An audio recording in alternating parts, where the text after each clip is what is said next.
the pale blue dot. Great, let's do it. Mr. Johann Hari, welcome to the show. Good to read you. Cool. How's everything going in Australia so far? Do you know, until I turned 35, I thought jet lag was a myth. Hang on, you told me off the air you were 24. Go on, Johann. Until like 4 years ago when I turned 35, I genuinely thought jet lag was a myth. When I talked about it, I was like, what do they even mean? What are they doing? And now I get fucking crippled when I arrive in Australia. But I love Australia, so it's easy.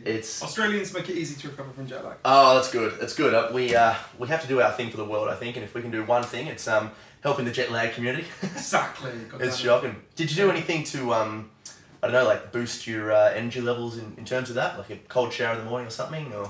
No, this is why I feel really ashamed being on a fitness podcast. It's like asking me to go on a podcast where they speak Polish or something. Yeah. It's so removed from the concept of physical fitness at the moment. Yeah. But, I had a period where I went through exercising a lot, and last year I've been an absolutely lazy cunt, so no, unfortunately I'm in no position to comment on fitness of any kind. Maybe emotional fitness a little bit. Yeah, physical fitness. True. Yeah. My niece, when I was about, God, this is years ago, when my niece was about 6, one day she was drawing me and my mum, and she looked at me very seriously and she said, Johann, you know when children draw adults, you just do a big circle and put a little face in the middle? And I said, yeah. She said, that's not good, is it? Because actually adults don't look like that. And I said, oh, Ahern, that's a really good, I thought she's learning about perspective. That's really good. She looked at me very seriously and said, but the great thing about you is, you actually look like that. So it makes you really easy to draw. Look, my picture is so accurate. Yeah. I hate you. Exactly. Yeah. No, well, she exactly. But so yeah, as my round Moomin-like face shows, sadly I'm alien to fitness or nutrition of any kind. So no, what I've done is I've consumed enough caffeine to kill a field of fucking cows. Yeah. And I have, what else have I done? That does have. I think it was basically caffeine, walking. Oh, and Valium, the best drug in the world. Oh yeah. Yeah, which just knocks you out. Yeah. I've never had Valium before. Best drug ever. I now understand why my mother was weirdly calm all through my childhood. It just kind of, to be clear. No, we're not. Yes. I'm not not endorsing. That's right. But if you use it very occasionally, it just knocks you out. Melatonin makes me feel groggy the next day. Yeah. Whereas Valium, I don't feel. You wake up and you just feel like you've had good sleep rather than like you've been drugged. Well, they say. I mean, I've actually just I got a tattoo on the weekend, but What is it of? It's just here. Actually, I'll show you. It's just that one little there. Oh my god. It's laugh now, laugh later, keep death in the awareness of consciousness, which is actually a quote by Ram Dass, who's a spiritual tycoon. It's to, don't want to make it about me, but I used to always have a massive fear of death, and a lot of my tattoos were about overcoming that anxiety towards death. And after going through a couple of years of just trying to work on myself a little bit and get to know myself a little bit more, I've grown to really love the concept because it's allowed me to, I guess, live life with a bit more vibrancy. So I thought I'd chuck it on the chest, nice and close to the heart. Yeah, that's the tattoo. I think there's an Ingmar Bergman film where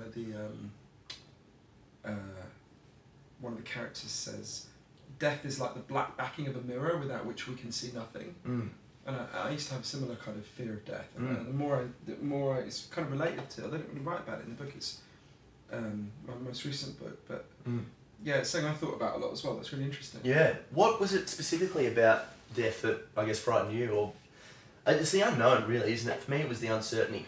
And I guess I made a distinction, from what helped with me. I had all these other anxiety issues, but maybe because death is an uncertainty to us, the brain just, for me anyway, had a real issue with uncertainty because it could have meant danger. So there was like some sort of intertwining or overlapping experience between danger and fear. But that's interesting. It wasn't that for me because I've never had any. I've always been, and still am, a total atheist in some sense. I have no fear of being dead. Being dead, you're dead. Yeah, that's right. It's a state of nothingness. I'm no more afraid of being dead than I'm afraid of what I was before I was alive, which was non-existent. No, for me, it's about and I think one of the reasons I'm less frightened of it now, it's about the relationship to ego, right? So I remember. Benazir Bhutto, the former Pakistani Prime Minister? Yeah. So she was away from Pakistan for like 9 years. She goes back to Pakistan to fight the election, and she lands back. There's a big crowd at the airport. She walks into the crowd, and a suicide bomber attacks the crowd. And I forget how many, I think 20 people died that day. And the next day she goes out again into these crowds and again and again and again. And then after 2 weeks, another suicide bomber blew her up and she was murdered. And I remember speaking to someone who knew Benazir Bhutto fairly well. Around that time, whenever she died, it was 2010, I think. And saying, how could... Benazir Bhutto was not an admirable person in some ways, but I think she was genuinely brave. And I was saying, you know, how could she do that? How could she do something so obviously risking death? And my friend who knew her said, but you've got to understand, his friend who'd lived in Pakistan for a long time, said, you've got to understand, she had a sense of being part of something that is bigger than her individual life and her ego, right? Absolutely. She sees herself as part of a long story. Her father had been hanged, he'd been the Prime Minister. Again, not a particularly admirable man, so I'm not particularly praising the Bhuttos, but her dad had been hanged by, you know, for political reasons. Several members of her family had been murdered for political reasons. She had a sense of, well, I'm part of this big movement that will go on after my life, and my death may even be a contribution to this ongoing thing. And to me, obviously, I'm not, you know, I'm not going to be killed by a suicide bomb, hopefully. But the relationship to me, it was about relationship to ego. There's this. Do you know the American philosopher Ayn Rand? Terrible, I don't know. Awful cunt.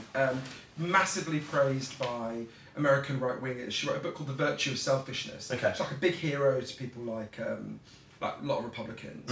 And she was a complete egotist, and she viewed death with total terror, right? Yep. She said something like, I won't die, the world will end. That's how narcissistic she was, right? Oh, wow. But you think about the more egotistical and narcissistic you are, I think the more death is profoundly terrifying, because if all that matters is you, well, you will end, so right? True. Yeah. So one of the things I think, as I've become, I think my relationship with death, it could be a totally different thing that's going on with you, but my relationship to death, I think, has become a lot more relaxed as I've become, I'm still fairly egotistical, but as I've become less egotistical, I view the idea of death with less anxiety and terror. I think that's what's going on with me. It's like, well, you know, I will see, I think about people I've loved who've died, like my grandmother who brought me up, and I think, well, my grandmother no longer exists in a physical sense. I don't believe her spirit physically exists anywhere anymore, and her body obviously doesn't. But, you know, there are lots of times when I will do something nice for someone, and I'll think of my grandmother and my grandmother's uncle and how she taught me to do that. And I think in that sense, my grandmother is still alive, not in any literal sense, but in a, you know, you could say spiritual sense, is alive in those moments, right? And I think, you know, if you can think about living on in that sense and having an effect on people now, and, you know, and just being, if you're nice to people, that can create, you know, cycles of kindness, in the same way that if you're cruel, that can create cycles of cruelty. I think that, if you think about life as part of a long process like that, where you're just a very small part of a much bigger... I recently went to Memphis, and I went to the... I took one of my nephews there, and I went to where Dr. King was murdered, the Lorraine Motel, which has now been turned into this absolutely incredible civil rights museum. Yeah, great. And there's this totally incredible bit next to... The whole thing is amazing, but there's this bit just next to the balcony where he was murdered by this fucking racist. And he was really young, he was 39 years old. There's this incredible quote from him from about 6 or 7 months before he was murdered. And he knew he was going to be murdered, right? When he was a very realistic child. He had in fact been stabbed before, he kept being nearly killed, they firebombed his house. And he's asked something like, how would you like to be remembered, right? And he says various things, but there's this line that really hit me where he said, I would like to be remembered as someone who tried to love someone else. And to me, what I thought was so interesting is the way he phrased it. It's not, I'd like to be remembered as someone who loved people. Yeah. It's, I'd like to be remembered as someone who tried to love someone else. Because to me, that was so... That's something that acknowledges how hard it is to really love people. It's not a kind of cheap, sentimental, easy thing about, oh, we'll all connect. And we'll all... It's that it's hard to connect with people. It's hard to love people. It's work to love people. It's not easy. No. But it's the most rewarding thing you can do. And I've been thinking a lot about that since I was in Memphis. Yeah, man, I love that. It's great because I guess the thing that I get from that straight away is that he's drawing on the significance of intent. And intent is something that shines through with anything we do in life, you know. It's that thing of, great, you know, I mean, even from a young, you know, as a young age, we all remember when, I mean, we actually used to get graded based on how hard we worked as opposed to what the actual grade was. And I remember sometimes I'd get like, you know, probably moving on to my egotistical side for a second, I'm pretty good, mate. But you get like a B+ or something for the actual job you did, but the actual intent and how hard I tried on it was a C and a D. And you know, it's always so much better to see someone that's really trying hard to make a difference as opposed to someone that just genuinely has it, you know. That's insane, especially considering how hard that bloke must have had it. And, you know, I think it was, I was listening to Mel Robbins' book, it was the 5-second rule, and she drawed upon an example of someone that was just taken into the spotlight of going, hey, 5, 4, 3, 2, 1, you know, this is you now. And apparently, Dr. King was one of those people that I think, from memory, he actually may have even had a fear of public speaking, you know, and he was a guy that literally changed the world, you know, because he was like, hey, there's something out there that's way more important than myself, and I've got to do whatever I can just to make a difference, you know. Just absolutely beautiful. I love that you brought up ego. Ego is very interesting, and we were talking about before the show, just how it guides you. And I think the first question I wanted to ask you on the show officially, because we can talk for hours, but at the start of the book, you were talking about how, you know, you were first clinically diagnosed with depression and all this sort of stuff. Do you feel, knowing that what you know now, and then going back to those moments, like what would you tell yourself as someone with a bit of hindsight? That's a really good question. So I was a teenager. I went to my doctor in London, and I remember. I think I put it this way at the time. I don't know, this is just me remembering it. I remember I think I remember. You can always got careful with your memories for so long ago, but. Talking about how I felt like pain was kind of leaking out of me and I couldn't control it or regulate it. And this was the late 90s, so there was a lot of talk about depression at that time. And my doctor told me this totally biological story about why I felt this way. There are real biological components to depression, but he told an entirely biological story. He said, you know, we know why people feel like this. There's a chemical called serotonin in people's brains. It makes them feel good. Some people are naturally lacking it. You're clearly one of them. All you need is these drugs and you're going to feel fine. And I started taking these drugs and I did feel a lot better for a time, and then this feeling of pain came back. I thought it was something weird about me, actually, something that's perfectly normal. I went back, he gave me a higher dose. Again, I felt better. Again, the feeling of pain came back. I was kind of in this cycle until I was taking the maximum possible dose for 13 years, the end of which I was still depressed, felt like shit, had horrible physical side effects. Yeah. The thing I wish had been the starting point in that conversation, the thing that I would say if I could go back in time, would be your pain makes sense, right? This is not a glitch in a computer program. It's not just a flaw in your biological coding. You feel like this for a reason. Those reasons are totally understandable. And what you need is help and support. To deal with the reasons why you feel this way. And I think I would try to talk about, so there were lots of things going on with me.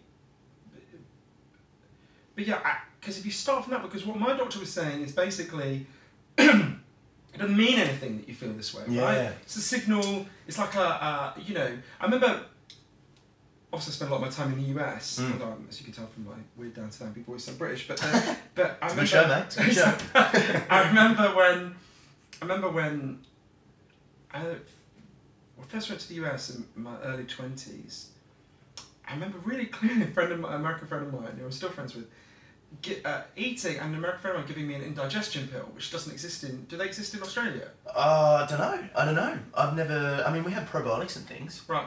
Really we got laxatives. Actually, you know what, mate? They're really common in the US, right? Perfectly normal people like you and me will literally just offer you indigestion pills, right? Really? And I remember the first time someone offered it to me saying, but wait a minute, and I was eating a lot at that stage, I think, indigestion isn't a malfunction, right? Yeah. Indigestion is a evolved biological signal to tell you you're eating too fast. That's right. The solution to that is to eat more slowly. And actually, if you override that signal, if you ignore it or act like it's some kind of flaw, actually you're going to eat too much, you're going to feel like shit, you're going to damage your digestion. Listen to the, I don't think I would have said this entire little speech, but like listen to the signal, right? Exactly. Just wanted to take a fucking pill. Yeah, that's right. But I remember in a similar way. Now, obviously, look, depression is the worst thing I've ever experienced. It's much worse than indigestion. But I think that principle of like, don't pathologise the signal, listen to the signal. And it's interesting to see, it was so interesting going around, you know, for my book Lost Connection, so I went and met with experts all over the world on what causes depression, anxiety, and what solves them. And the same that I kept hearing in different forms from all these different experts. And this is the position of the World Health Organization, the leading medical body in the world, right? The depression, as the World Health Organization puts it, depression is a social indicator, it has social causes, and it needs social as well as individual solutions, right? If you've been told this totally biological story, it sounds like, wait, what the fuck are they even talking about? Yeah, Do you know what I mean? That's right. Yeah, it's so fascinating. I think, you know what, the biggest thing I got from your book was how retarded am I that I don't already know this shit? You know, like there were so many things, even at the very start of it was just like, hey, you know, listen to your body. I can't remember who it was, that you were in Vietnam, and it was saying, you know, this is a sign, or this is listen, it's giving you a message, you know? And I think maybe that's from my take of actually getting a bit more mindful and practicing meditation. But we really just have become so disconnected, you know, and it's just a very easy way to go, take this for this, take this for this, take this for this, you know? I feel like it's almost quite sad, you know? You're totally right, because there's this thing that, before the book came out, I remember having dinner with a friend of mine, and saying the thing I was most frightened about the book is that people would read it and go, well, no shit, Sherlock, right? Yeah. It's really fucking obvious, right? Like, of course, there's lots of details, lots of stories that people wouldn't know, and lots of specific things, particularly about the solutions, people might not know. But I thought, I bet if we go back in time and say to your grandmother or my grandmother, hey, Gran, do you think if people are really lonely and they hate their work and they feel really financially insecure, they're more or less likely to become depressed? My grandmother said, you thick cunt, get out of my room, right? Yeah, absolutely. You know, but what? Then the book came out, and I had this slightly surreal experience, which is kind of the opposite, where I kept being introduced to interviews and say, and now we're going to talk to Johann Hari, who's written this incredibly controversial new book, in which people would react with like incredulity to what I was saying. I mean, it's so, and it was really interesting to me, so in a way, and it made me think again about the journey of the book, how did we become so disconnected from these things that are so obvious? Not every aspect of it is obvious, but a lot of it is. It's intuitive to people. That's right. Yes. How did we become so disconnected from our own intuitions about how and why we feel the way we do? I think that's a really interesting question. It's absolutely massive. But I think it's difficult, and I guess, you know, I genuinely believe that I wouldn't be interested in this sort of stuff, so I wouldn't be sitting here talking to you, you know, if I didn't go through it myself. And I think one thing that I'm very thankful for is the fact that I did get hit with a mental health issue, and so it thrust me on this journey to actually learn more about myself, you know. But there are many people out there that just kind of have this normalized, maybe they're just less biologically predisposed to anxiety or depression or whatever it is, you know, before there are some sort of biological things that can occur as well, and they go through this life without ever really knowing that there is this other side to it, you know. But so How old were you when you had... I was 21, but it came from a mushrooms experience. I jumped into some psychedelics, and I've been doing them for a fair while, for 18 months, 2 years before that, but that just shortcut me to just this complete ego death where I was like, oh shit, I literally don't know who I am. It was a harrowing experience, but it was the best thing that ever happened to me, because I learned about how fucked I was living my life. And I wasn't even living it that badly. Like, I'm not saying I was a drug addict, I'm not saying I was a murderer, but I have locked the door, mate, so... Fuck, I knew this was going to happen. Yeah, that's right. That's actually not coke, what you drink. Well, I mean, it kind of is. But look, it was this whole thing where I was like, oh wow, I just don't even know who I am, and I needed to... But I'm so thankful for that, because it taught me that, you know, and I can even look back at myself 10 years from now and go, wow, I didn't even know myself then. What did you think, when you look back, what do you think had gone wrong in your life up to that? It was, so I used to, well, the thing that I talk about to people was, I guess, more I wanted to be an AFL player, which is Australia's biggest sort of national code here. A game I will never understand. Yeah. How many times people explain it to me. Yeah. It's the most manliest sport there is, and we all run around in short shorts and tackle each other, and it's great, mate. It's inches away from gay porn. Yeah, that's right. That's right, exactly right. Yeah, there's just a football in there. Yeah. Which again is kind of... Yeah. No, but look, it was just... I wanted to make AFL because then I would get all the girls and have all the money and have all the fame and... to go by something you said. Again, your book has just really influenced the way I'm seeing the world this day and age. It's fantastic, mate, but I was chasing those extrinsically derived values, you know, and I had no sort of sense of, hey, you're actually quite good right now, just as a sort of personal sense of fulfillment. It was just a lot of ego, you know. But I guess I really wanted to know, who's actually making this book? Are you actually receiving any sort of flack from it, and has there been a bit of controversy with it? Because... like you said before, to me, it just makes a lot of sense. Yeah, before I get to controversy, yeah, absolutely. A couple of things in what you said that are really interesting. So, yeah, a few things, maybe come back to psychedelics in a minute, but absolutely. I keep thinking about this, just speaking, this moment that things really fell into place for me, right?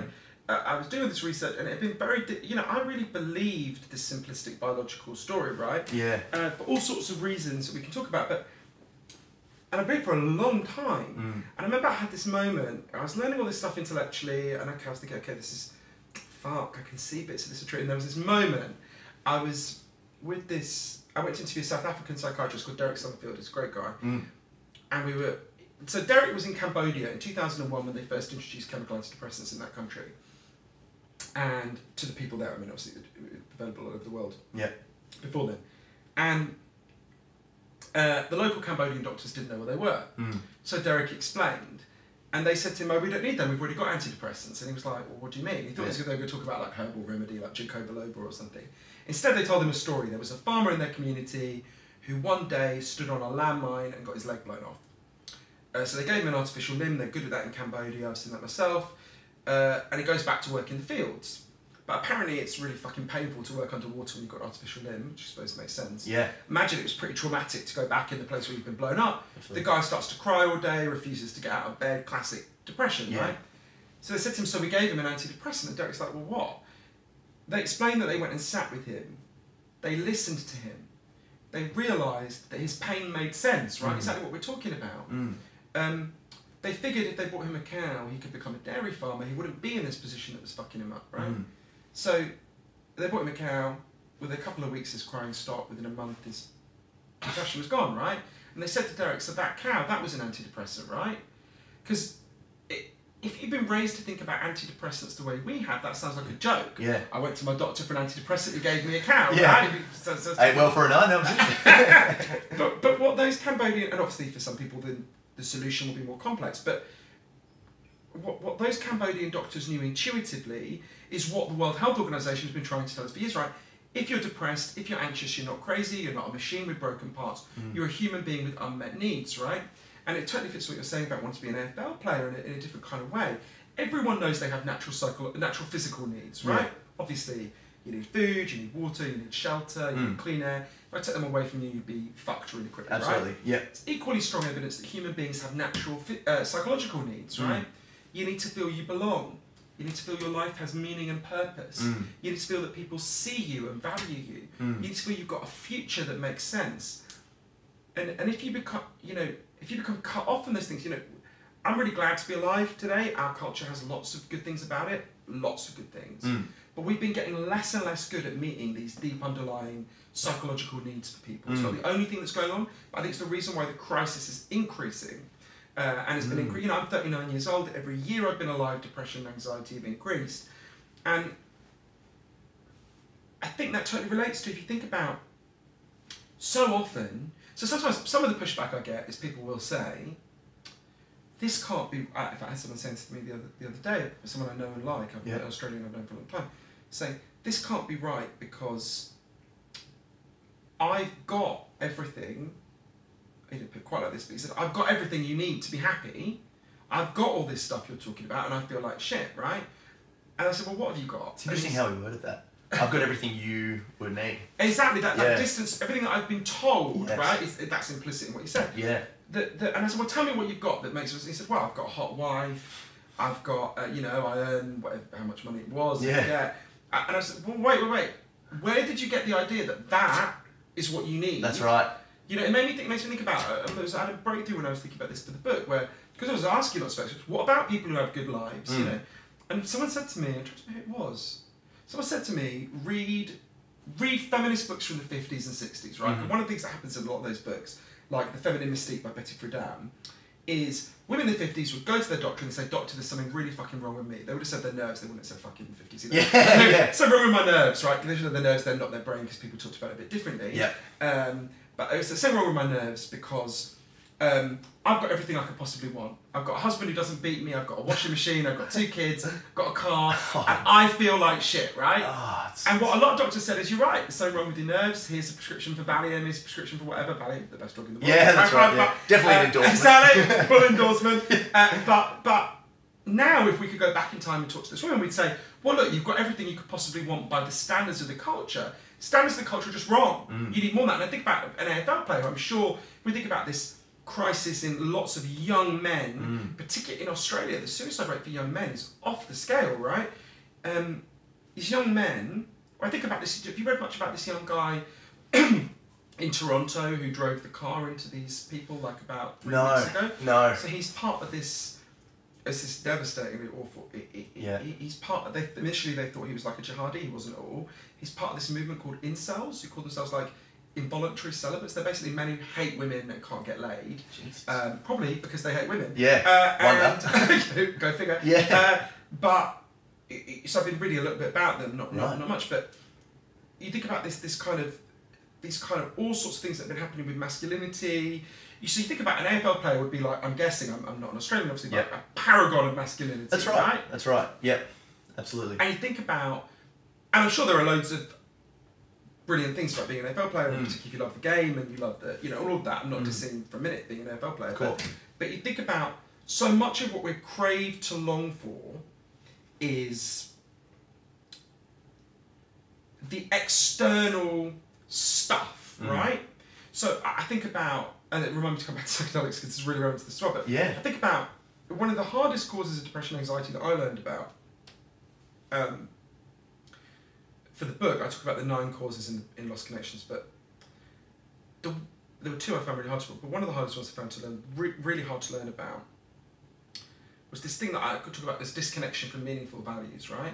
So, and it kind of, there was a kind of version, although mysteriously I was never asked to play in the AFL, but really? The kind of version which was exactly as lost part. You sound too Australian, mate. But the kind of my equivalent of trying to be an AFL player, right? Which was, so everyone knows that junk food has taken over our values, and junk food has taken over our diets and made us mentally sick, physically sick, right? So I said that wrong. Everyone knows that junk food has taken over our diets and made us physically sick.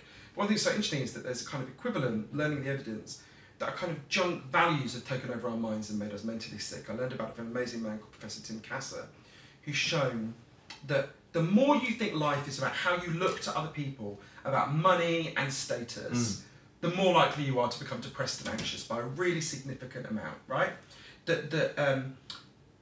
And he's also shown that we have, as a culture, become much more driven by these junk values, right? So just like, you know, like I basically lived on KFC for 10 years, we've been living on a kind of KFC for the soul, right? And you think about, I don't mean this as a cheap political point, I'm actually quite sympathetic to his followers, although I don't like him at all. Think about Donald Trump, right?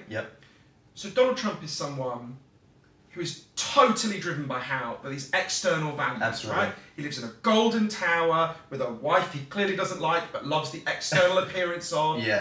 He is the most powerful man in the world. He is the president of the United States, and he's the most miserable cunt you can ever imagine, right? The aching unhappiness you see every time you hear him speak, because he's been told the wrong story of what it means to be happy. He's looking for happiness in all the wrong places, and it's partly the places where a kind of particular vision of masculinity, actually not like, there are other visions of masculinity which I think are much healthier, like being a provider and you know, all sorts of other things. But you think about the vision of masculinity he's been sold, literally saying I can grab any woman I like by the pussy and she I don't even care if she likes it, right? It's the most kind of base kind of particular kind of just masculinity. like alpha and ego and all that stuff. Exactly right. Exactly.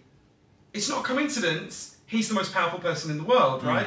We've constructed this pyramid of values. There's this Indian philosopher, Krishnamurti, who said it's no sign of good health to be well adjusted to a sick society. And I remember reading that just after Trump won in the United States and thinking, fuck, a society trying to adjust itself to a value system that exalts Donald Trump is going to be a society that's depressed and anxious, and it should be depressed and anxious, because that is not meeting our deeper needs. Do you see what I mean? Oh, absolutely. But so why are we not listening to that? Why do we have such an innate inability to not listen to what our body is demanding of us? You know, every I mean, that classic understanding of, you know, going to work 9 to 5, and now, I mean, you read your first email at fucking whatever, 6 a.m. in the morning, and then even later at night, and we are physically and psychologically miserable, and yet we just keep doing it. Why are we not listening to that? Because we're a conflict of all kinds of values, right? So if it was just that we were the better parts of ourselves, so I think there's a kind of complex range of reasons. Professor Kasser, the guy who did all this research on what I call junk values, points out we are immersed in a machine from the moment we're born that is designed to get us to neglect these insights. More 18-month-old children recognise the McDonald's M than know their own last name, right? So you think about, from the moment we're born, you are told the way to make yourself feel better is to buy things, to show them off. There's this little experiment that was done in 1978, not by Professor Kasser, by someone else. It's a really simple experiment. Get a bunch of 5-year-olds, you split them into 2 groups. First group is told, so the first group is shown 2 adverts for, I forget what it was, but whatever the equivalent of Peppa Pig was in 1978, right? Yep. Some toy. Yep. Famous toy. Yep. Show 2 adverts. Second group is shown no adverts. And at the end of it, they say to all the 5-year-olds, hey kids, you've got a choice now. You can either play with a nice boy over here who doesn't have that toy from the advert, or you can play with a nasty boy who's got the toy, right?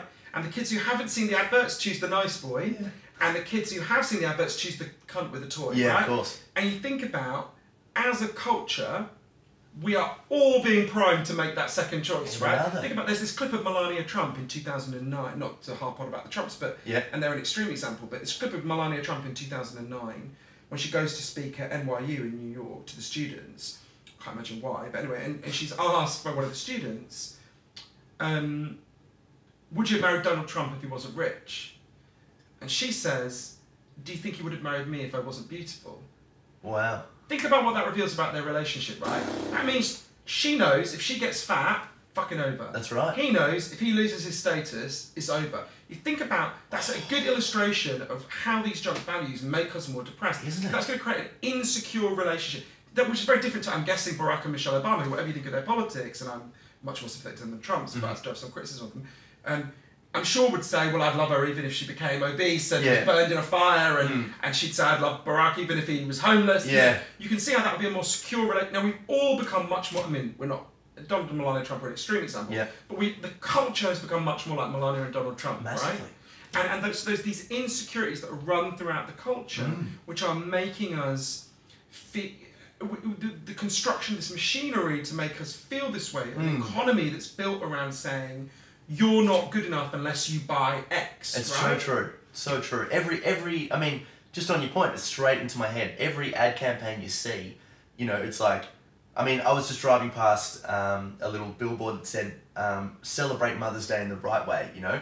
And I saw that, and I immediately was like, fuck, I've got to get Mum for something, you know, for something for Mother's Day. But then I was like, oh, hang on a second. Maybe it'd just be good if I just spent time with her. But even just seeing something like that, you know, it made me feel a little bit shit just straight away, you know? And I mean, I remember a time, I mean, I came home from work and I was really, this stuff always really plays up when you're more buggered, you know, when you're more stressed, because you're craving some sort of kick, you know, like a little bit of a cocaine bump to feel good or something. But I came home and, you know, Dad had the TV on or something, it was some sort of like jingle, you know, advert jingle, and I was in the shower and then 20 seconds later I was just singing the jingle. It's very, very scary how quickly this stuff just gets into your head, you know? And advertising is like the ultimate frenemy, because it's saying, Tom, I think you're a really good bloke. I really like you. If only you didn't stink so much. Yeah. I mean, I'm saying to become your friend, right? Right. You can see how how that works. So a big part of my book, Lost Connections, is about the solutions to this. And so if you think about junk values, which I think is one of the harder things to solve in some ways, there's kind of 2 prongs. One is we should much more tightly regulate advertising, right? So I went to Sao Paulo in Brazil. They just banned outdoor advertising. Oh, really? Not allowed, right? Yeah. Big increase in how people felt. mentally. Just a lot of it, you should get rid of it, right? No justification for it. But the second one, which I think is more important, is dealing with the, well, not more important, but important in a different way, is dealing with the internal stuff. So this is really fascinating. Tim Casser, who did all this research, was involved in this really interesting group where it's really simple. It's like a kind of Alcoholics Anonymous for consumerism, right? For junk values. So what they did is people would get together and a couple of times a week for like, I think it was 4 or 5 months, and they would just talk about, firstly they would talk about what are the things you feel you've got to buy, right? And often with the teenagers it'd be like Nike sneakers or whatever, right? And they go... Condoms. Yeah, go on nuts. Probably not, actually. And they'd be like, yeah, not with these insides. Yeah. And they'd be like, what do you think you'll get when you get these sneakers, right? And most of these kids were not like going to be Michael Jordan. It wasn't, they wanted to jump higher, right? And most of them be like, well, I would feel accepted. I would feel I had status, right? Doesn't take long for the kid to identify that, to go, oh, wait a minute, right? Why have I been made to feel this way? But so they would initially talk about the junk values, and just giving people space to talk about it would quite quickly mean people take it apart themselves. Not everyone, but most people go, well, why do I want this? Like you just said, why do I think the way to be nice to my mum on Mother's Day is to buy some piece of shit she's not going to value, rather than like go and spend the whole day with her and take her around somewhere nice and go to the beach or whatever it would be. Buy something nice. Exactly. You know, or actually maybe I shouldn't just be nice to my mum on Mother's Day. That's right. I should be nice to her the whole fucking year round. Very true. Yes. But maybe the nice thing I could do for Mother's Day, say I'm going to once every 3 weeks take you out on a Thursday night or whatever. You can see how that's not what we're told to think. But so partly it was about deconstructing the junk values, but more importantly, it was about saying to people, well, what do you think is actually important in life, right? What do you think matters? And people would talk about love, they would talk about meaningful work, they talk about all sorts of things. And the group would just meet and go, well, what could we do to integrate that more into our lives? And what was interesting is, just that meeting a couple of times, I think meeting every couple of weeks for months, led to a really significant reduction in their reduction in their junk values. And this is one of the things that to me is so interesting. These insights are just beneath the surface to everyone, right? Yeah. Very rare you'd find a person, maybe Donald Trump, but you'd have to go to a very extreme person who could hear this stuff and not be like, I mean, it's like the most banal cliche to say to people, you're not going to lie on your deathbed and think about all the shit you bought. You're going to think about moments of meaning and connection in your life, right? But it's about... But what's so interesting is to have... This is one of the 9 causes of depression that I write about, lost connections, but think about how removed the conversation about depression is, the official conversation about depression is, from these insights, right? Think about the difference between what we've just been talking about and saying to someone, it's just a problem with your serotonin levels, which is what I was told. That's such a gap, right? And it's not to say there are real biological factors and we shouldn't deal with them, because absolutely we should. And obviously I write about them in the book as well. But this is not just a biological crisis, it's a social and spiritual crisis that has to be dealt with at every level. And you know what's really scary as well is the fact that even the concept of just having another pill involves, oh, just take this and then you'll be okay. So there's really no real... I mean, that sounds very similar to just, hey, buy this thing for Mother's Day and then your mum will be happy. Buy this thing for yourself and then you'll be happy, you know? It's very scary how closely related those things are, you know? Well, it's important to say, because the pills do give some people some relief and have some value. Of course. But you're right, they're not solving the reasons why we're depressed and anxious for the vast majority of people, which is why we need a much broader understanding and a much broader set of solutions. I think you're right, and it's not a coincidence. I kept thinking about, I spent a lot of time with these people, amazing people. One of the heroes of my book is this doctor called Sam Everington in East London.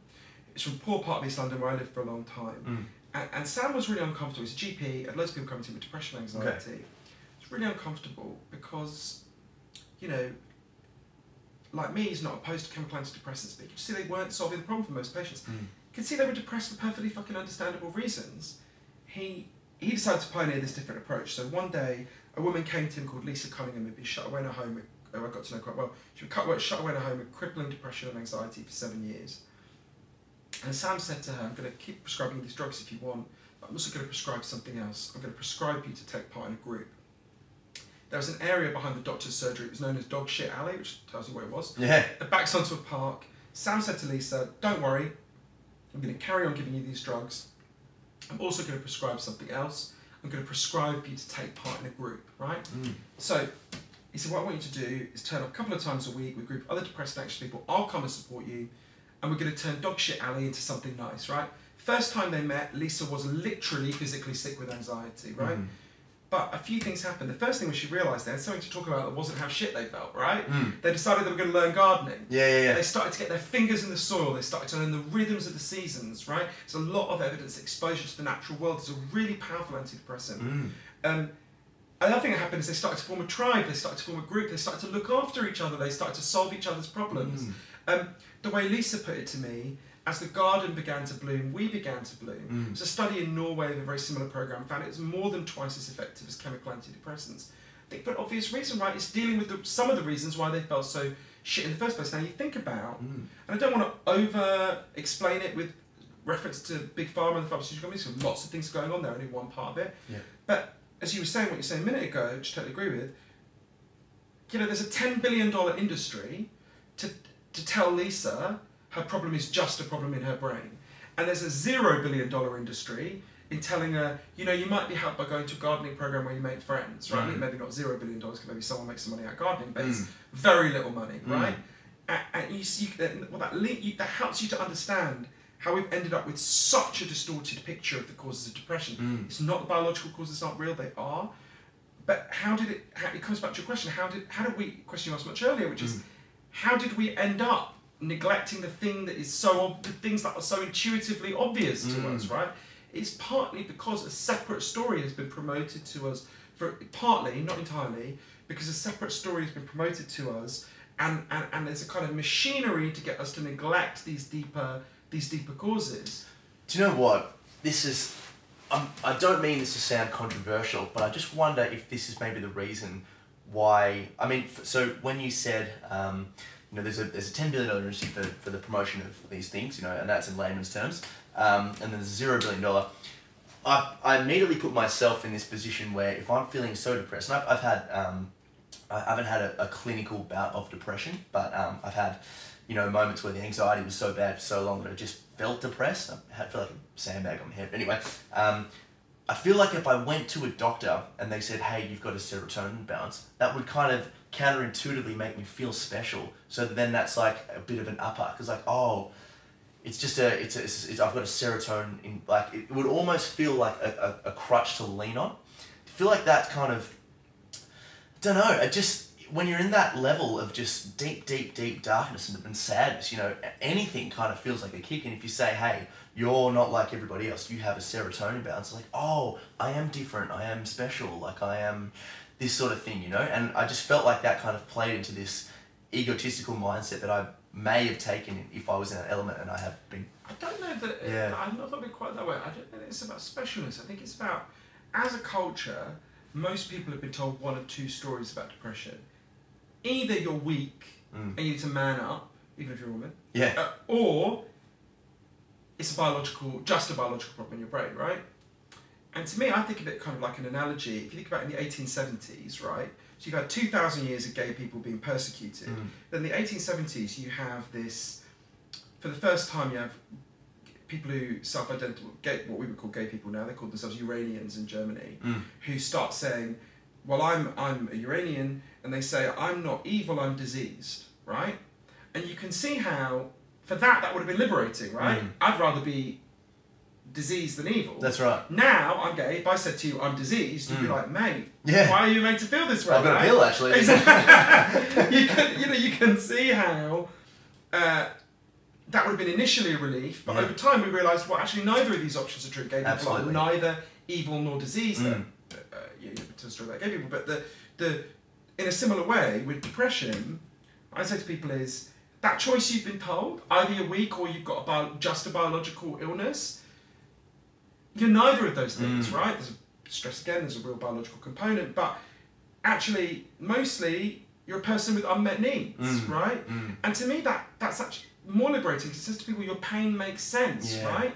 That you're not, you know, I remember having this moment, because I used to say this thing about biology, so it frees people from the stigma to be told it's a biological problem. I was interviewing this brilliant guy called Professor Mark Lewis, who's an excellent neuroscientist, and I was arguing with him about this, and I said, oh, but this, won't this, you know, because he says, you know, we shouldn't think about it just in biological terms. I was saying, but won't this mean there's more stigma?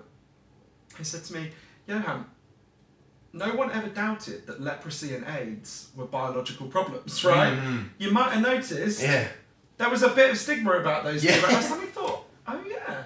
And actually, there's a lot of evidence I go through in the book that actually the best way to reduce stigma is to talk about how it makes sense. Not least because if depressed people are just biologically broken, they're like a subspecies, right? They're just like subspecies of different people who are just not like us. But actually the truth is, they're more like canaries in the coal mine, right? Because actually, if you think about the 9 factors that cause depression and anxiety that I wrote about in Lost Connections, you know, those factors are making some people depressed and anxious, but they're making most people in the society less happy and satisfied than they could be, right? And the solutions that I go through, if we implement them, they're going to really significantly reduce depression and anxiety, but they're also going to reduce just much wider unhappiness. And actually what this does is it unites all of us in a common fight, rather than asking you to kind of feel pity for a minority. Do you know what I mean? Absolutely. And I think that, you know, I mean, if we're going over these things, it's like there's a stigma involved. The majority of people sound to me, you know, without knowing the facts, that like they're pretty unhappy, you know? So, a stigma just kind of, yes, there's a stigma, but it's like the majority of people. So if we all understand these things, you know, the stigma's going to go away because everyone's going to put their hand up and be like, oh, fuck, this is actually helping me a lot, you know? It's fascinating. I think that's true. And that comes back to what we were saying about, there's a component of this in relation to something I know you're really interested in as well, which is this debate about psychedelics. Yeah. It's really interesting in this because, well, for lots of reasons, but some listeners might not know that there was a lot of research until the mid-1960s, there was a lot of research giving, at that time, LSD to people with like alcohol addiction problems, like depression, and these studies weren't done to the standards we would want them to be done now, but they had very promising early results, and then Nixon comes in, the whole thing gets shut down. Yeah. And in the last 8 years, there's been a real reawakening of this research. So I went to interview the scientists and some of the people taking part in this research by all over the world, from like UCLA in Los Angeles, in NYU in New York, in Johns Hopkins in Baltimore, in Sao Paulo in Brazil, and Oslo in Norway, and somewhere else. Oh yeah, in London. Right? Oh, yeah. And there are loads of fascinating bits of research, but I think it totally relates to, I'm interested to hear about your experiences with this as well. So there are so many interesting things about this, and it totally relates to what we're saying, but there's one little sub-finding that to me was the most striking bit for me, right? So they did this research at Johns Hopkins on smoking. So what they did, Johns Hopkins is one of the most prestigious universities in the world. The guy who led this experiment, Professor Roland Griffiths, is one of the most prestigious scientists in the world. And actually, I think he only got permission. He was the first person to get permission to do this research. And a lot of people who know him think he only got permission because they assumed he was going to say these are really evil drugs. And, do you know what I mean? Like, that's worked well. Yeah, exactly. Yeah. Instead, it led to this complete reawakening. Yeah. This wasn't the first experiment he did, but it wasn't the one that opened the door. This is a bit further down the line. But what they did is they took chronic long-term smokers, right? People who've been smoking for more than 20 years and have tried to stop in all sorts of ways. I thought about this a lot because my mum is a chronic chain smoker. There's an incredible photo of me and my mother when I'm 6 months old. She's breastfeeding me, smoking, and resting the ashtray on my stomach, right? And when I found this photo recently, she said to me, you were a difficult baby, I needed that cigarette, you cunt. Yeah. But, I was holding your ashtray. Exactly. But, so they look at people like my mum. What they did is they gave them 3 doses of psilocybin, the active component in magic mushrooms, over, I think it was 6 months, so separated by 2 months. Okay. And what happened was mind-blowing. 80% of them stopped smoking and were still non-smokers a year later. 80%, That's right? insane.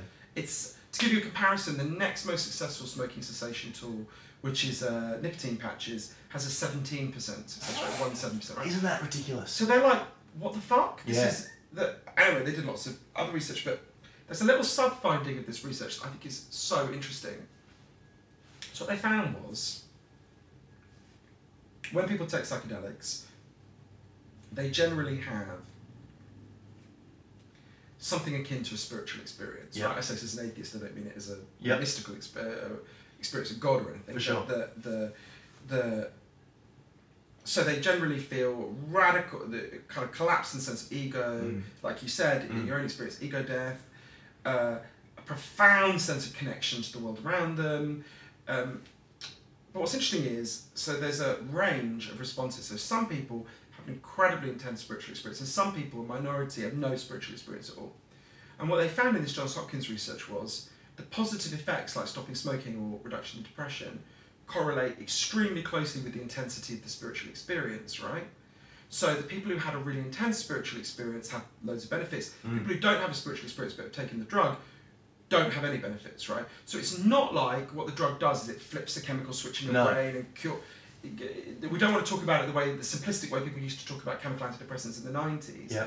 What it is one of the, what's his name? One of the people who did the research in the 60s on psychedelics, I interviewed, his name will come back to me in a minute, it said to me, what it is a learning experience, right? What it is the psychedelics give you a taste of what it can be like to feel deeply connected. Now, most people, for perfectly good reasons, are not going to want to take psychedelics very often, right? Yeah. So, in a way, what that does is it gives us a way, to me, it's almost like it points a direction and a compass, right? That it shows you the direction in which you want to travel to change your wider life. I remember speaking to, they did this big trial where they gave psilocybin to what are called treatment-resistant depressed people, so people with really bad depression who weren't being helped by anything, in London at UCL. And the guy who led that study, Dr. Robin Carhart-Harris, is a great guy. And him giving me an example, there's a woman, goes on the depression, the program, has been really depressed for a long time. They give her these psychedelics, gives her massive relief from depression. She has this sense of deep connection, and then she goes back to her job in some seaside town in Britain, office job, and you just can't walk around her office thinking, well, we're all deeply connected, we're all equal, the natural world's so important. Yeah. You can't work in that office and think like that, because you won't be working in that office very long if you do. Absolutely. Right? Yeah. The way we live, for many people, militates against living in a way that's compatible with the insights that are received during the psychedelic experience. Yeah. Now, to me, what that does is it tells us we've got to change the way we live. Right? It's yet more evidence from all the evidence that I write about in Lost Connections about why we're being made to feel this way. So that's just, it fits into this. I wouldn't want to take psychedelic evidence on its own, although I think it's important and valuable. Sure. But in the part of this wide, and it also tells us, a lot of people are not going to want to take psychedelics anyway for all sorts of reasons. Yep. But it tells us these are insights that are so important for even people who don't want to use psychedelics about the direction in which we need to travel. Does that fit with your experience? Massively. Do you know what? I'm very interested because obviously I have some sort of anecdotal testament to this as well. But when did they retest? So you said there was 80% reduction in people that were, so they stopped smoking completely. 80% of them. 80%. 80%. So when did they actually test them again? Like, was it straight away after they took the drugs, or was it? So they do a follow-up at 2 months. I think, if I remember rightly, it's in the book, 2 months, 6 months, a year, 18 months. They're still doing the follow-ups. Okay, right. So I interviewed some people who've been in that program in Baltimore. And it was fascinating because one of the guys, his name is Mark, he asked me not to use his surname, although he subsequently has written publicly about it, but I better use his surname. Yeah, sure. This guy, Mark, who's so interesting. Mark was a social worker who was quite depressed, tried antidepressants, he stopped them because they hadn't done anything for him. And I think a lot about Mark. He'd had all this anxiety, a lot of social anxiety. When he was 10, his dad had a heart attack and he came back home. He was very unwell, and then he had another heart attack at home. And Mark remembers he was 10, his dad being taken into the ambulance and thinking, I'll never see him again, and he didn't ever see him again. And his mum was so depressed and so distraught, she never really told him what had happened. And he said from then on he'd had this terrible sense of grief and anxiety. And then we got to be, I think he was 45, and he sees this advert that says, I think it said, how do you have depression? We're doing this trial. So he signs up, and he knew nothing about psychedelics. In fact, the only thing he knew about psychedelics was when he was a teenager at church. They used to have, he'd seen a comic strip where someone took LSD, thought their face was peeling off, and had to be shut away in a psychiatric hospital for the rest of their life. But that's what, you know how it is. Yeah. That's what he thought psychedelics were, right? Yeah. So he certainly did not expect to be taken in the middle of... Exactly. Yeah. He did not expect to be taking them in the middle of the most prestigious academic university in the world. So he does this trial, and he describes the experience. And I remember Mark talking about the first time he takes the psilocybin in this lab that's made to look like a kind of living room. I've been there in Johns Hopkins. He has this vision. He's in this huge lake, and he sees this kind of fawn, a deer, and he follows it up a waterfall. At the top of this waterfall, his dad is there waiting for him, and his dad says to him, you know, I'm really sorry that I had to leave you. I didn't want to do that. I'm really sorry. And then his dad says to him, you know, you don't have to be afraid of the world. And he reaches into Mark and he pulls out all these walls, and he says, I wanna thank these walls because you kept my son safe when I couldn't. But you don't need these anymore. You don't need the walls. We can thank them and we can let them go. And Mark describes, you know, coming around from this experience and his girlfriend coming to pick him up, and her saying, what was it like, and him just not having the words to describe it. And as the months and years go by, because it's a good few years since Mark took part in this trial now, how that made it possible for him to then change his life, right? He then realised he had to integrate these insights into his life, and he started meditating and so on, and actually learning very deep meditation. He now teaches meditation, funny enough. Wow. Wow. Yeah, he runs a course teaching meditation. He's a wonderful person. Wow. But it was really interesting. I spoke to quite a lot of the people who'd taken part of these psilocybin trials in Johns Hopkins, and it was interesting because they were all people, they deliberately looked for people, well, you had to be psychedelic naive, so you had to have not taken them before. Cool. And they deliberately looked for kind of what would be called middle class respectable people who wouldn't be the kind of people you would expect to take psychedelics. And it was really interesting going and meeting these kind of middle class or some quite posh, you know, Maryland people, and them just talking in this extraordinary way about psychedelics. This was true of the people who took part in the trials in Los Angeles as well, where I interviewed people who'd taken part in them. It was just, and to me that was so profound, and I saw this in so many places. People who had been acutely depressed who weren't, by exploring these different ways of thinking about depression that are in line with the best. So it's not about, this is really good science what these people are doing. It's not, but it's interesting what often, not in every case, but a lot of the time what the science is doing is vindicating what is more traditionally seen as a kind of more hippie-ish insight about, you know, who we are as human beings and what we need as human beings, you know? Mate, I'm just going to stop here for one sec. Sure. Okay, so I have to, I always try to make sure that I'm, you know, trying to speak about as little as myself on this, but I have to give you some, you know, a taste of the experience that I had. So the first time I did mushrooms, I was just with a mate after school. It's a pretty sort of innocent kid. Probably looking back with hindsight, I had, you know, lots of experiences and bouts with anxiety and stuff. I think, you know, puberty was a pretty scary time for me, and just didn't know what was going on, and it was all these things, but I was not aware of it, and it definitely wasn't impacting my life to the extent where I needed any sort of significant help.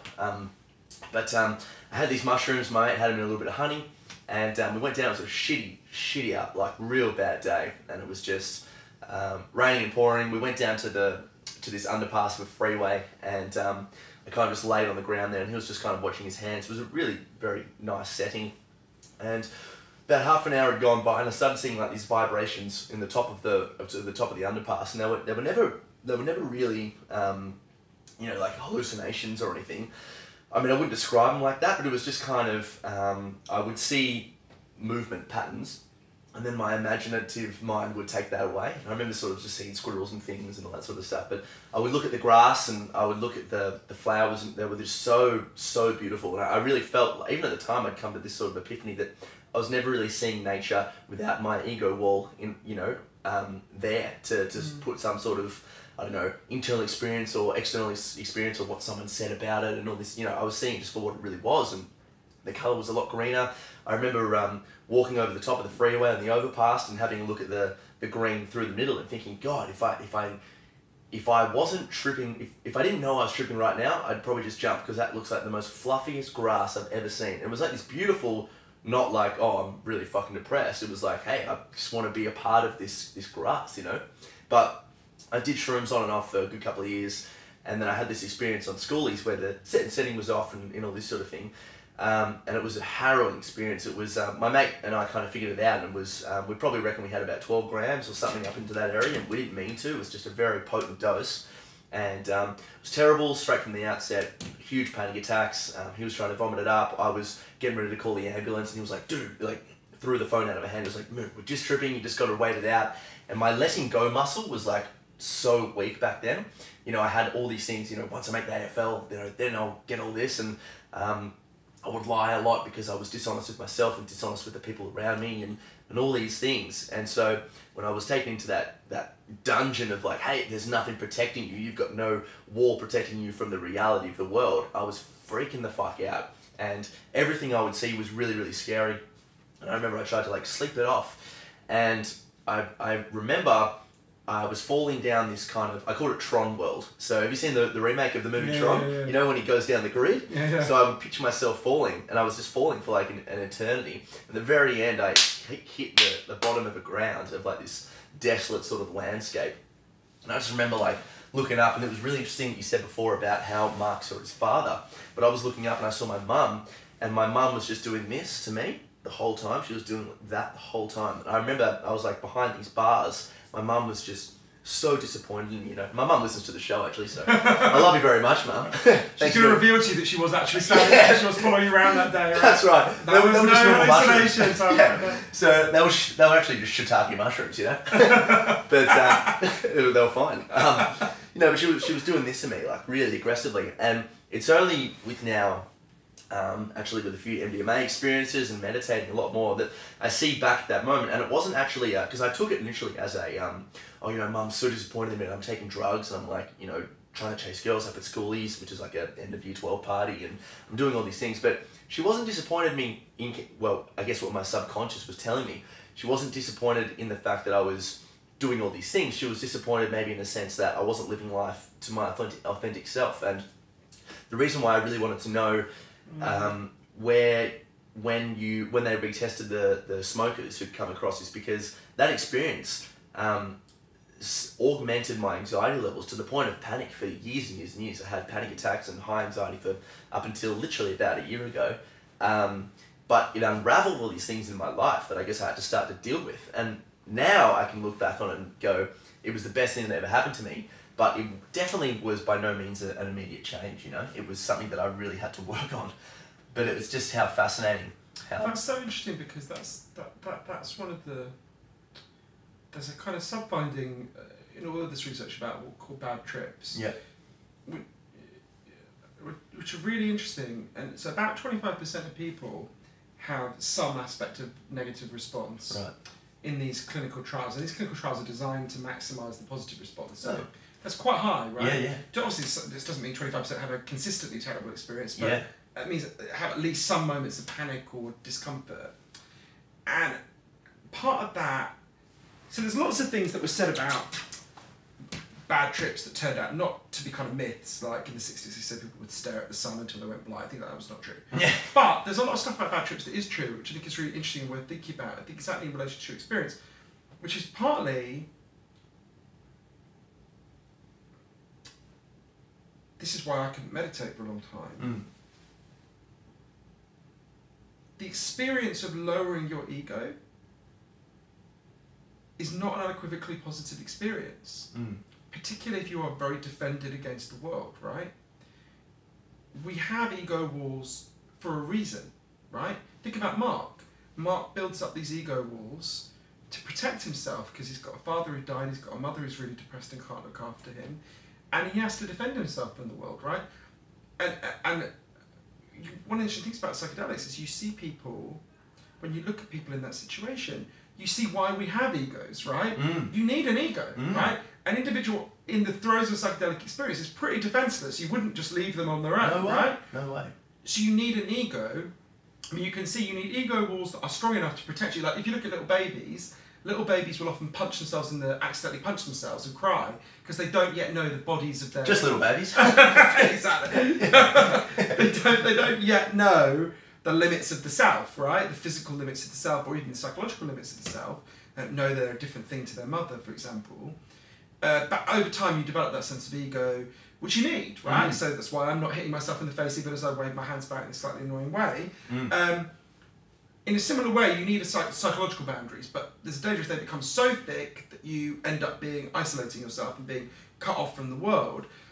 And what psychedelics can do when they're done right is help you have a more healthy relationship with ego, but to prematurely lower your ego walls, or to lower your ego walls when you're not ready, or you don't want to, is really frightening, right? You've got to be ready for a different relationship with ego. You've got to sort of want it, right? So you can imagine, to go back to Trump, I'm certain, would have a horrendous experience on psychedelics, because everything about him is about ego and defendedness against the world, and defendedness against his own pain. He was once asked in an interview if he would ever go and see a therapist, and he said, no, I wouldn't want to know what they'd find, right? And you think that's such a revealing thing to say, to not want to be connected to your own pain. So you can see he deals with this in all sorts of ways. There's a line James Baldwin, one of my famous writers, said about I think he was talking about racists, but he said, you know, the reason they're so angry is if they weren't angry, they'd have to feel their pain, right? And you can see that with someone like Trump. The rage is a way of defending himself against deep pain, right? Massively. And you know, it's not a coincidence, for example, his younger brother, Fred Trump Jr., drank himself to death when he was in his 30s, you know, died in his 30s of liver failure, not alcohol poisoning. Liver failure is quite hard to got to be. And you can see how the same childhood in the same environment would produce someone who would do that, and someone who would go on to become Donald Trump, right? Not to make too narrow a point about him, but you can see that thing about ego, the relationship with ego, and the relationship with lowering of ego. So why do you think that experience was so positive for you, Tom, given that it was an unpleasant experience? Well, it taught me that I needed to work on myself, I feel. It was a big, and look, I mean, I haven't changed, you know, I haven't changed a whole lot. I've just become very, very confident with who I am as an individual. I think I've just really become cool with, like, how shit I am and so many things, and it's just been very empowering for me, you know? And it's interesting to think. I often think about the people that are really suffering in the world, and you know, and this is, again, that's sort of self-centeredness of what anxiety can do, because it's probably by definition it's a self-centered emotion, you know. But like, oh, you shouldn't be feeling anxious and depressed. You've got it fucking good, you know. Like, your parents are good. Like, you went to a great private school and all these things, you know. But again, it was that real disconnect, or what I perceived to be expectation of what I should have in the world, as opposed to where I was currently at. And I found that for whatever reason, you know, I can't think of any specific experience. I can remember anxiety as a kid, but I can't think of any specific experience that made me think, oh fuck, I'm not good enough, and I'm sucking really badly, you know, because I could never even admit that to myself, you know, let alone anyone else. And that's probably where the white lies and things came in as well. But the mushrooms experience was so good for me, and it works differently with because then I went down a road of dabbling with party drugs, with speed and cocaine, and doing some MDMA and things like that. And now I'm probably in a way where I would get rid of the party drugs, and I'd only start to do these every now and then as a way to self-reflect. I've been thinking about doing some sort of microdosing and MDMA and meditation through that, just to, you know, constantly stay in tune with myself, because meditation's good, but it's not, I don't know, I just have a calling for it. But fundamentally, it was a way for me to go, well, something's not going right, maybe you've got to look at another path. And then there was tons of other things in terms of seeing a psychologist and all that sort of stuff, but it was, you know, I didn't plan for it. I definitely didn't plan for it. So I don't know how I would have turned out. Maybe I would have turned out really well. That's just kind of what happened, you know? Yeah. That's so interesting, because there was this, one of the people at Johns Hopkins, who also, my jet lag brain is not retrieving the name of, he's one of the academics there, it'll come to me in a second.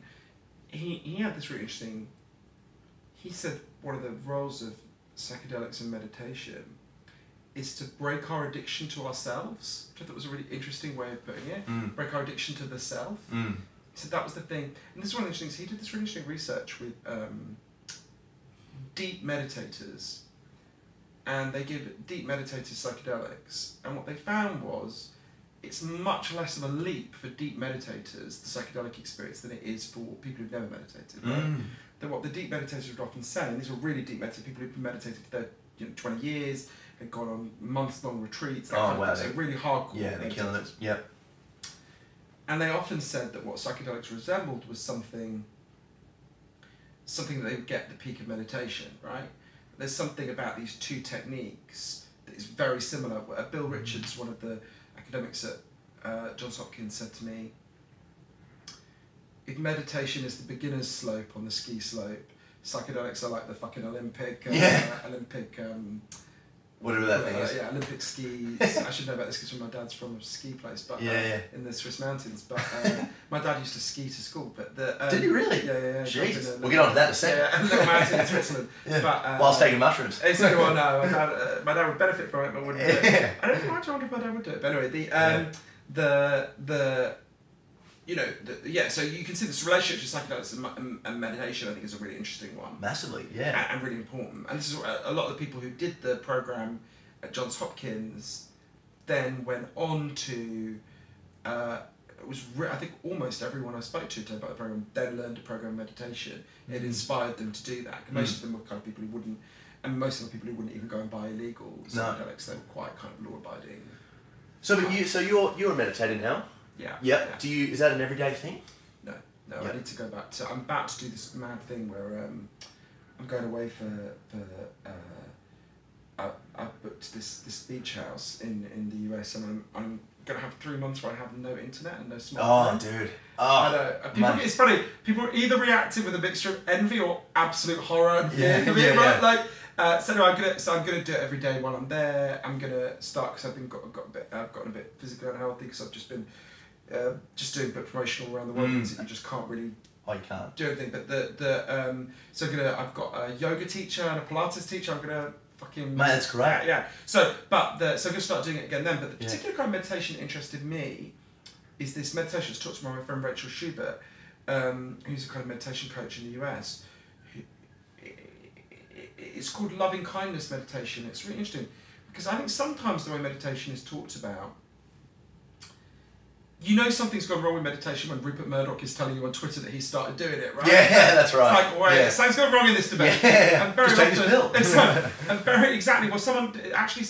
There's a school of people within meditation who refer to the simplistic way meditation is talked about by some people as the meditation pill, which is this idea that what you need is meditation will make you a better little busy worker bee, right? Like that meditation is about saying, separating the tools from the spiritual insights, of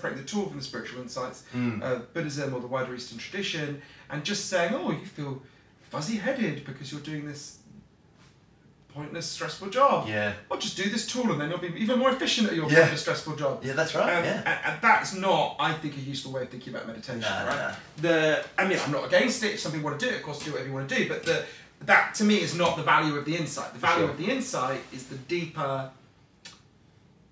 questions.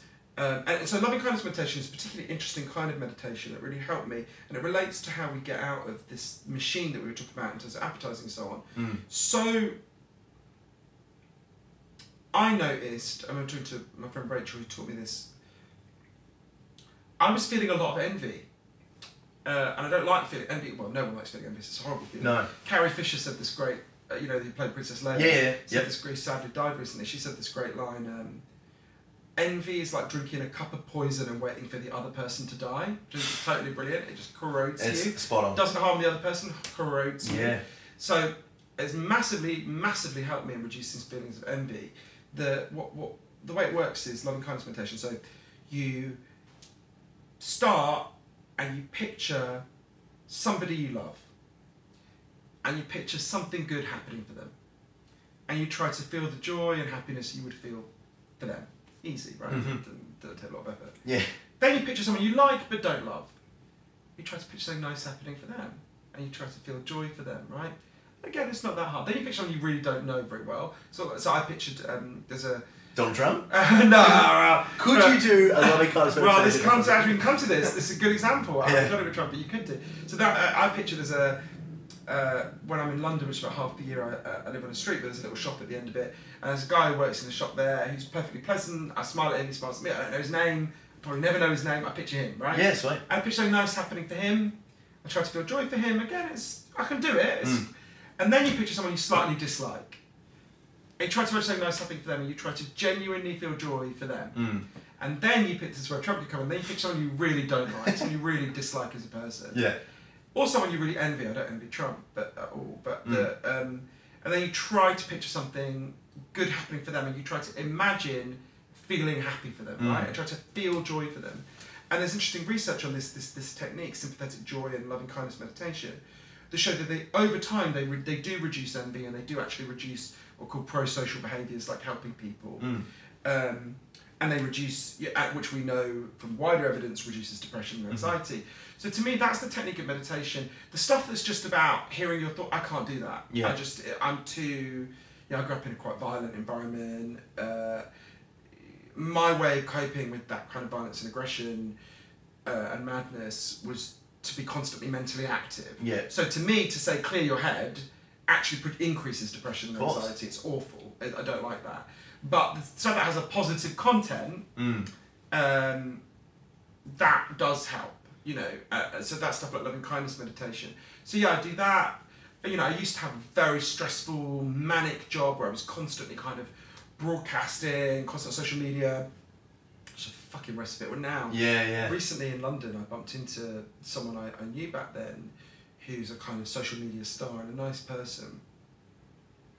Cannot imagine what fucking miserable, haunted, broken kind of person, just kind of manically jabbering about fucking nonsense on social media. Just kind of, so ego aggravated. It's like ego itching powder. You know, that stuff. Feels like people are talking about you all the time. Some people are saying you're amazing. Some people are saying you're a cunt. That's right. Do you know what I mean? That kind of. So it's too much. It's awful. So I used it's to. It's inevitable that someone's going to have some sort of a breakdown from that. You can't not sure. Well, I wouldn't be able to cope with it. So. Well, it makes you. Fucked. Yeah, I think that's a scientific term. Yeah, we'll look it up. The clinical. Yeah. And they believe if you look at the Journal of Fucked Stuff. Yeah, that's right. They've got a lot of. It's in Webster's. Exactly. No, they're totally the. So I used to have a very manic, quite ego-driven life. And I've certainly still got plenty of ego and not all the healthy kind now, but I moved to having a life that's much more connected to things I find meaningful, where I spend much more time with people I love, just listening to them, being present with them. And it's important to say, I very carefully didn't write Lost Connections as a kind of, well, dear reader, I did this and you can too, partly because I think that's actually an insult to all the people in our culture who don't have very much margin to change at the moment. For example, one of my closest relatives, struggling single mum, works every hour she can to pay the rent, gets home and fucking collapses, right? Yeah. Saying to her, your job now is to do loving kindness meditation, to democratise your workplace, to, join a gardening programme, fight for a universal basic income, would be just a fucking insult to her, right? So a big part of Lost Connections is about how we change our society and culture so we could free up people like her to make the changes she wants to do. Which is really important. It's not about saying to individuals, the job is on you to fix this. And it was one of the interesting things in the conversation I had with Joe Rogan, I really liked as a person, where for a while we were kind of circling around this, and it's not that he's wrong, I think Joe's right. Joe is someone who's temperamentally minded with any individual to say, listen, there's something you can do, right? And that's totally important and true. And even if you're in prison, for the rest of your life you'll never get out, there's some things you can do, right? So I agree with him, even if you're tetraplegic and there's some things you can do, but and there's some people who are more temperamentally minded like me to go, well, let's change the wider context, and of course you need both, right? There's individual responsibility, there's social responsibility, of course. Things.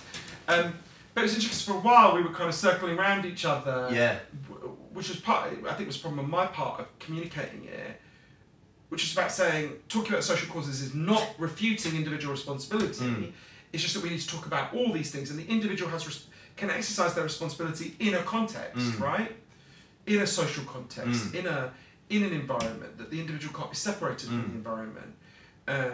There's no such thing as an individual separated from the environment. We are a social species. We are, maybe if you're shipwrecked on an island and you're the lonely person there, but that's virtually never happens, right? It's not what we're talking about with 99.9999% of people, more than that.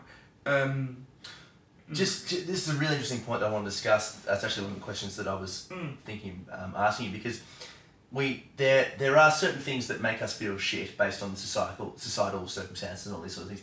And then you have these people, and this kind of gets into the more spiritual aspect of how do we make ourselves feel better in a world that's whatever, distracted, and yada, yada, yada. You know, we've heard for centuries, I mean, there are Tibetan monks that live in caves their whole life. There's a lady, a blog I just read, and she was just craving this feeling of wanting to go so deep within her mind that she lived in complete solitude in a cave for 10 years, you know. I'm wondering, how do you, I just would love to hear your thoughts on that, that intertwining, I guess, need that we all must do, maybe to take on some personal responsibility, to see the world in a much easier way to deal with, but then also do some other things, because there's a lot of biological things that pertains to us needing to be a social species, and one of the most beautiful things that I used to have a huge fear of public speaking. Now, as a mental health advocate, I obviously try to do that a fair bit, but one of the biggest reasons why we all innately just fear public speaking is because you're stepping away from your social community, and you're like, hey, like, you're putting yourself out there for rejection, and rejection obviously back in the primitive times meant rejection from the crew, and then increased danger into the wild, you know. But how does that explain where meditation can take these people that are just completely, from what I understand as an observer, in bliss in solitude? To be honest, I'm quite sceptical they are in bliss. Maybe they are, and maybe there's kind of outlier human beings, but well, they're clearly outliers in all sorts of ways. But the bit I don't agree with in some aspects of Buddhist traditions, and I stress that some aspects of Buddhism, it's not all Buddhism, some parts of Buddhism have contrary insight, but the bit that's about saying, about detachment from the world, and saying, you can't change the world, so change yourself, learn to become detached, learn to see it as just a veil of shadows on a cave wall sort of thing. I don't agree with that. I don't think that, and I think the evidence actually shows that doesn't, for most people, doesn't lead to happiness. Actually, think about, for example, the guy with the cow, right? Guy who has his leg blown off, he's working in the field. He didn't need someone to say to him, well, life is a passing veil of tears, it's all an illusion, you know, you need to detach yourself from these feelings of pain. He needed a fucking cow, right? Yeah, do you know what I mean? He needed people to buy him a cow. And I'm more minded, look, it's not this, I don't want to be too simplistic, there's a lot of things that can be improved by changing your perspective on them and changing your, and detaching from anxiety and so on. I'm not saying there is this value in those things. I'm a bit more minded towards practical social change than that. And when people want to retreat from the world, part of me thinks, well, good luck retreating from rising sea levels, because someone needs to go and stop the people who are, you know, causing the rising sea levels, right? There's a degree to which you exist in a world, and that world is changing, and that world has all sorts of forces in it.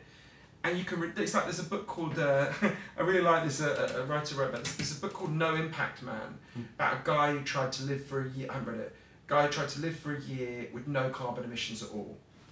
And the New Yorker writer Elizabeth Colbert said, you know, you could have spent that year campaigning to reduce emissions, and you could have called it Impact Man, right? And I kind of think this kind of weird, I actually almost think it's a kind of, I don't want to be harsh to this guy, but I think there's a kind of narcissism actually about saying, well, I will uniquely, I don't know anything about, I'm a bit really unfair to this guy, but there's kind of narcissism going, well, I will make myself morally pure, and that will be my contribution to the world. I think we don't need your fucking moral purity, mate. We need the world to be made better by practical action. It's a bit like Gandhi, who I admire in many ways, but have you seen Gandhi's advice to the Jews during the Holocaust? Fucking shocking.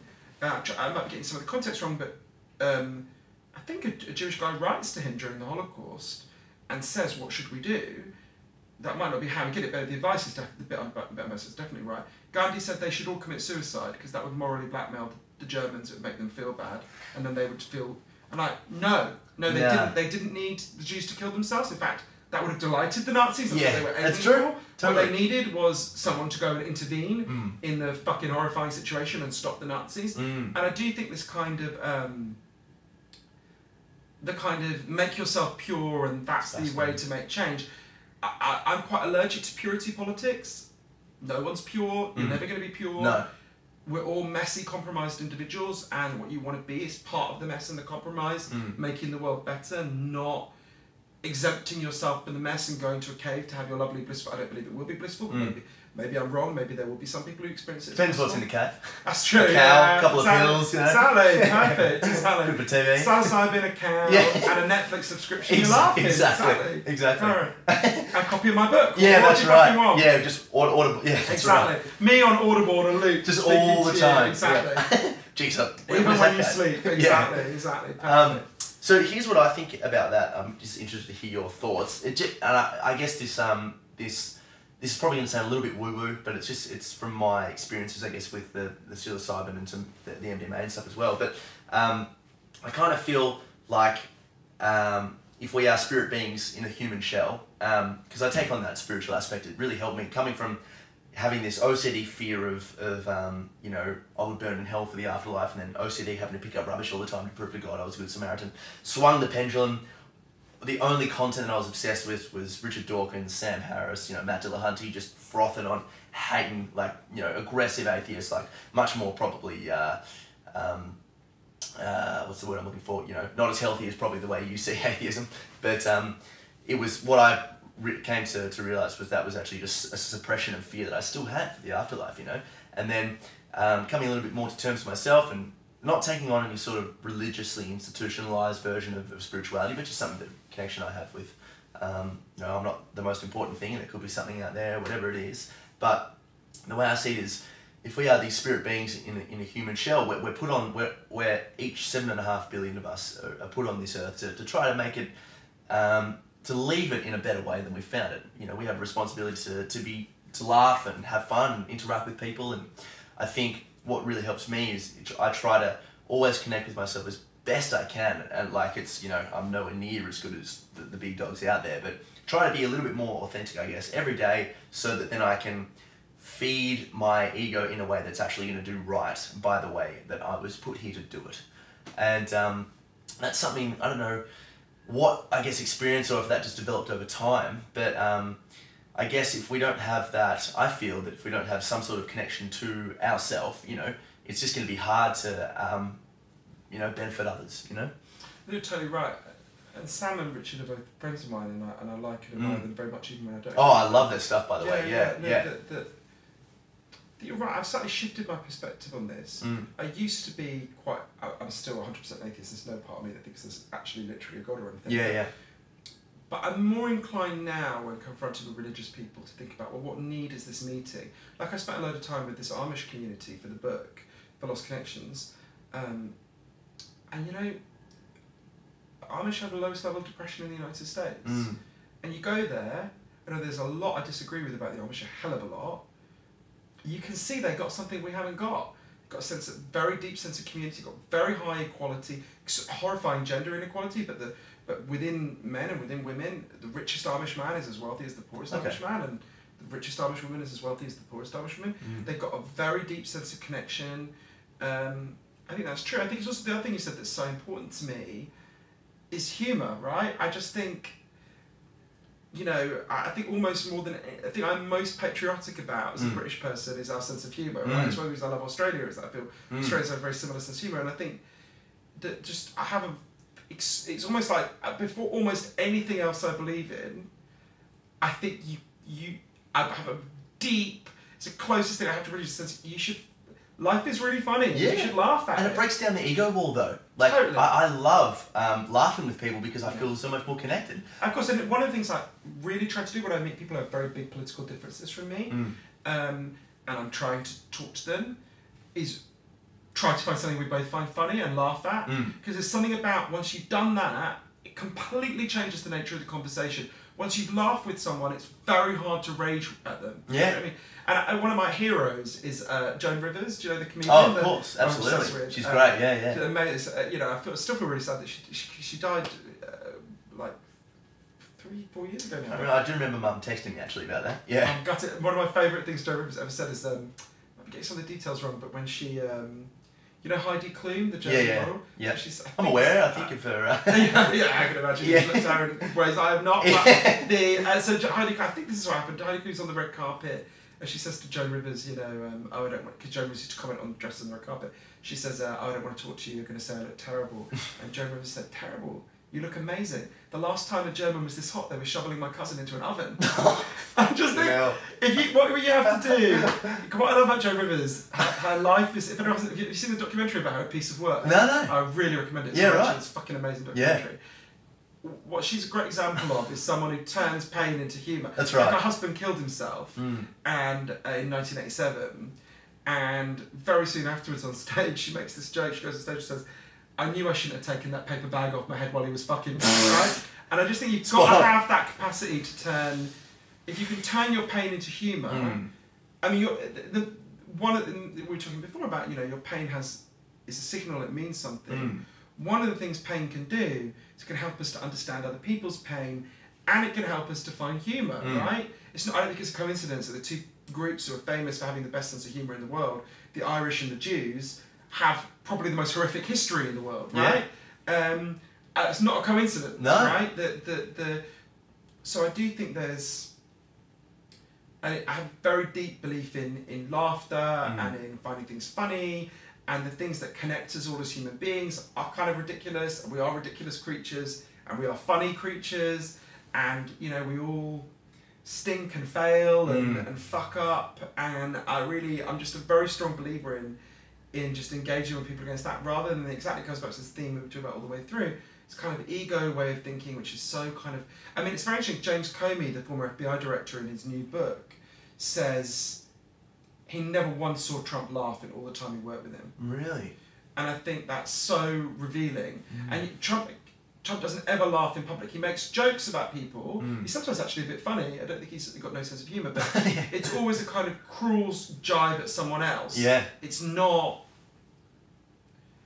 It's impossible to imagine him laughing at himself. I can't imagine any self-deprecation be evident there. No, it's literally, I would say it's impossible in his personality structure. Yeah. He couldn't do it, right? And I think that, again, that tells you something about his very poor psychological health. An individual who can't laugh at themselves, I think, is very psychologically unwell. And I think almost the worst thing I could say about a person is that they were humourless. Well, everyone isn't perfect. And I guess that if you can't laugh... from me. Yeah, completely sorry. We'll edit that out, mate. You, exactly. I fucking hate you. Exactly. It's going so well until that. Yeah, I know, I just screwed it up. Exactly. I offered you a Tim Tam. Yeah, exactly. But yeah, no, you're exactly right. Look, if you can't laugh at yourself, then you lack any sort of sense of self-awareness. You have no idea who you are, which is scary, which is, I think, really scary. Yeah. Johann, man, I would love to just talk for you forever, but I understand I've got to move on at some point. I just wanted to ask you, what's next for you, and what's the biggest takeaway you took from your book, and the direction that you'll probably head towards now? I think there's loads of things, but one of the things from the reaction to the book that is so moving is people are so hungry to talk about these things. People so come to you when they hear it. They want to talk and think about these questions in a deeper way. They know there's something wrong in what we've been doing. They know there's something wrong, that we've been missing big parts. What's wrong is that we've been missing big parts of the picture. So I'm really moved and kind of... I just feel really touched by that. The most moving thing in it's happened in my previous book, Chasing the Scream, which was about addiction. The most moving bit for me in any process of writing a book is when the people I've written about tell me that people who've read the book are contacting them. Because that's this moment when you feel like you've made a connection. Like I remember I had this incredibly moving moment in Chasing the Scream. I tell the story of one of the best people I know, this woman called Lee Maddox, who was a cop in Baltimore. She was a very hard drug warrior. She used to bust people having a single joint. She went through this amazing transformation that I described in the book. She quit her job as a cop and she retrained as a lawyer and tried to get the convictions of lots of the people she had busted overturned, right? Lee's an amazing person. And I remember doing an event in Baltimore about that book at an amazing bookshop called Red Emma's, and people getting her to sign the book. And that was to me so much more moving than asking me to sign the book. It's this moment when you feel like Lee is an amazing person, she's done this amazing thing. It wasn't very well known. It's better known now because I spent so much time with her and got to know her. And her example has inspired other cops. to join this amazing organisation called Law Enforcement Against Prohibition, who fight to end the drug war. And to me, you get these moments when you feel, and this has now started to happen with Lost Connections, because it's been out for about 4 months, where some of the people I've written about are going, oh, people are contacting me, they want to know more about this, they want to hear about, and to me that's such an exciting thing where you feel you've been able to make a connection between something that, you know, because I went and met all these people and I thought, wow, what an amazing, you know, the people, I generally don't write about people that I don't like or think there's something important about. It's a couple, I don't do, you know, none of my books are really have kind of villains in them. Yeah. So they're mostly people I think I want to hold up and go, this is something you should know. This is someone who discovered something interesting. Of course, some of them I disagree with on some things, but so those moments of connection are really important for me. So I've always got a couple of books on the go, because the most expensive bit of the work I do is the research, basically, because I travel a lot for my books, because I want to sit with people.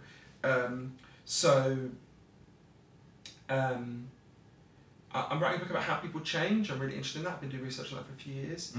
How people change their minds, how people change their personalities, how people change their characters, how we change each other.